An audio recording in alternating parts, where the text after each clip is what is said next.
Welcome students. Students, we are doing circles. Today we will be doing question number 5, 6 and 7 of exercise 10.2. And question number 5 is theoretical while question number 6 and 7 are numerical. So let us see question number 5. Prove that the perpendicular at the point of contact to the tangent to a circle passes through the center. We have to prove that the perpendicular at the point of contact to the tangent passes through the center of the circle. So we'll write in given a circle with center O, say. Second given is that a tangent, say it is xy, with P as point of contact. And third point which is given is that this perpendicular is perpendicular on xy. That is, this is perpendicular.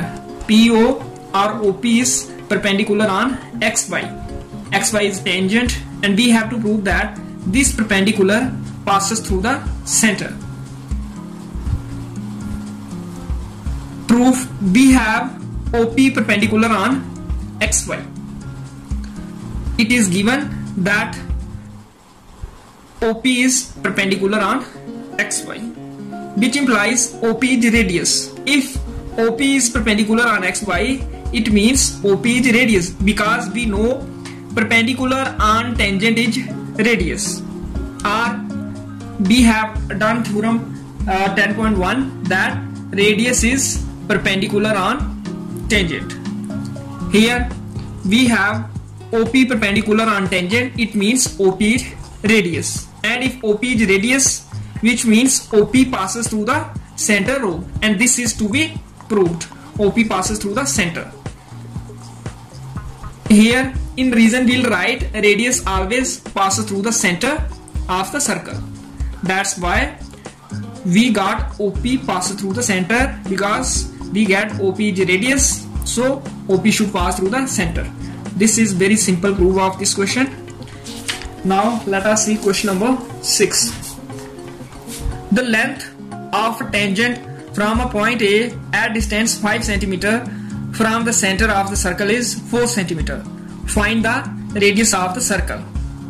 As I have told you that question number 6 and 7 are numerical, so here we have to find the radius of the circle. Here we don't need to prove something. Here we need to find radius of the circle, and a situation is given, and given situation is shown in figure 1.1. What is given? A circle and a point A at a distance of 5 cm from the center, and a tangent from A on this circle, and the length of this tangent is given 4 cm, and we have to find radius of this circle.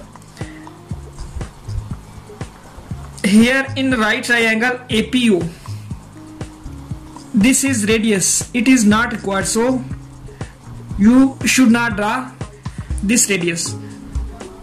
We have to draw a circle, then we have to take a point A at a distance of 5 cm from the center, then we have to draw a tangent from this point A on this circle, and length of this tangent is 4 cm. Now APO is a right angle at P, so AO is hypotenuse, AP is base, and OP is perpendicular. So by Pythagoras theorem in right triangle APO, OA square is equal to AP square plus PO square.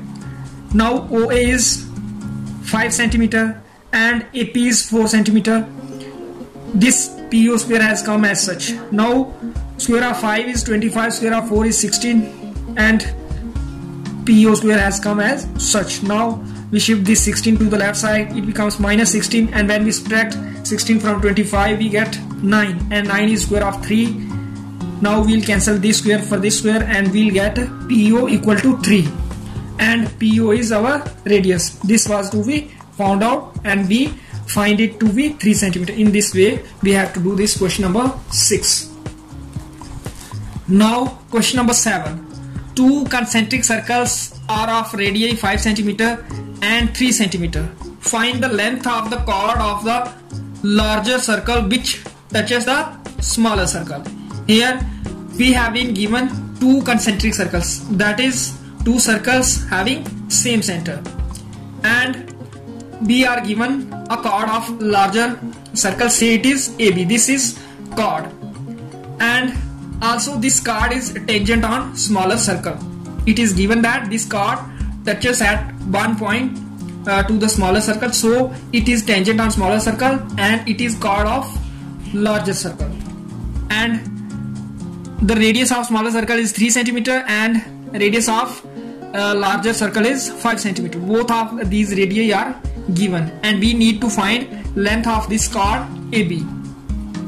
First of all, we'll draw the figure and we'll write given situation is shown in figure 1.1. Here OB equal to OA equal to 5 cm. Both of these are radii of a larger circle, we can see from the figure, and OC equal to 3 cm. This is radius of smaller circle.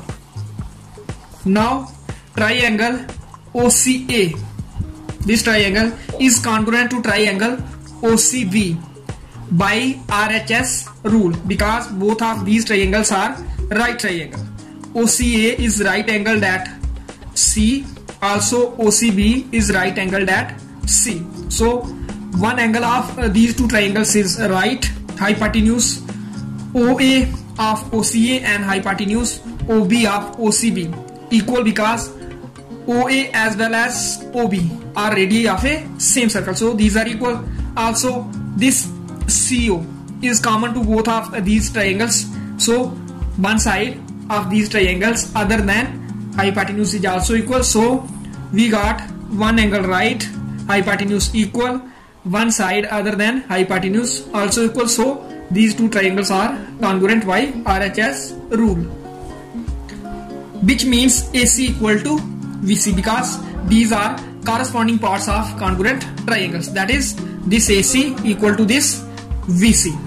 After proving AC equal to VC, we will use Pythagoras theorem in right triangle OCA, because in this right triangle we have hypotenuse equal to 5 cm, perpendicular equal to 3 cm, and we will find this AC.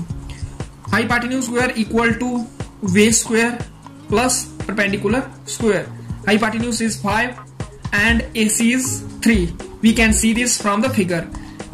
And OC is 3. OC. This AC square we don't know, so it has come as such. Now square of 5 is 25 and square of 3 is 9 plus AC square, and this 9 becomes minus 9 when we shift it to the left side. 25 minus 9 is 16 and 16 is square of 4, and this square cancel this square and we get AC equal to 4 cm.